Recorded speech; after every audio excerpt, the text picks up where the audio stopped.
Welcome, everyone. Ready to dive into the civil rights movement? Definitely. Should be fascinating with the sources we've got lined up. We're talking Wikipedia, National Archives, the King Center, Stanford's King Institute, the whole shebang. Having those diverse viewpoints is key to getting the full picture. Absolutely. Yeah. So today, we're going to try to figure out what really drove this movement. Who were the big players? And what were the events that really shook things up? Right. Like, did you know there were kids, like 8 years old, marching for their rights? And people risking everything just to vote. Crazy to think about, right? It is. And what's really interesting is how something as simple as not giving up a seat on a bus. Could spark huge change. Exactly. Okay, so before we get into the movement itself, let's rewind a bit. What was life actually like for African Americans back then? Well, picture this. Signs everywhere. Colored and white, dictating your whole life. Schools, restaurants, hospitals. Even water fountains. This separate but equal thing. Was so not equal. Not even close. It's mind-boggling. This Jim Crow system. Designed to keep segregation in place, keep white supremacy going. And before the movement really got going, there were groups like the NAACP. Yeah, they were laying the groundwork, fighting for equality through the courts, but things were about to get a lot more intense. So let's talk about the goals of the civil rights movement. It wasn't just about getting rid of those signs, was it? No, not at all. It was about so much more. Access. Access to what? To good education, to good jobs. A real chance at the American dream, and without the right to vote. How could they change the very laws that were holding them back? Exactly. It was all connected. One thing led to another. So equal voting rights, social and economic equality, those were just as important as ending segregation. Absolutely. They were all intertwined. You can't have one without the others. Segregation kept people from education, jobs, economic opportunities. It's like one injustice fueled another, this whole cycle of oppression. And without the right to vote, they couldn't change any of it. Powerful stuff.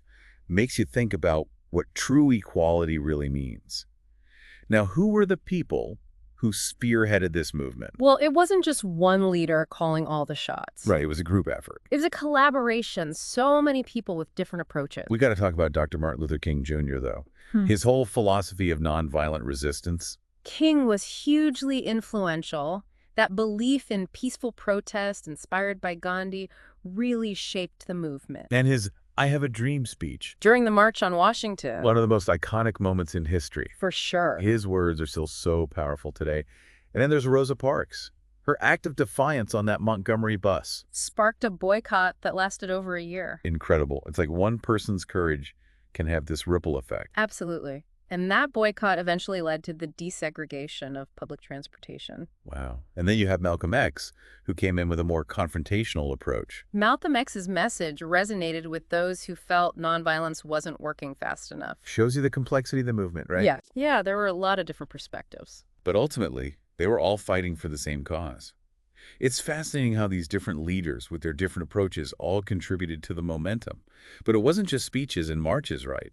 There were some major events that captured the nation's attention. Events that forced America to face the ugly truth about segregation. Exactly, like Brown v. Board of Education in 1954. That Supreme Court ruling declaring segregation in public schools unconstitutional, huge win. Basically overturned separate but equal. A major turning point, but change doesn't happen overnight. Look at the Little Rock Nine. Those 9 African-American students trying to attend Little Rock Central High School in '57. They faced so much resistance. It's hard to imagine being in their shoes, facing all that hate just to go to school. It took President Eisenhower sending in federal troops to protect them. Wow.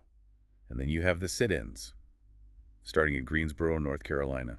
College students, black and white, refusing to leave segregated lunch counters until they were served. Powerful stuff. And their commitment to nonviolence, even when they were being abused. It's inspiring. The Nashville students even came up with a whole set of rules for nonviolent protest. Became a model for others across the South.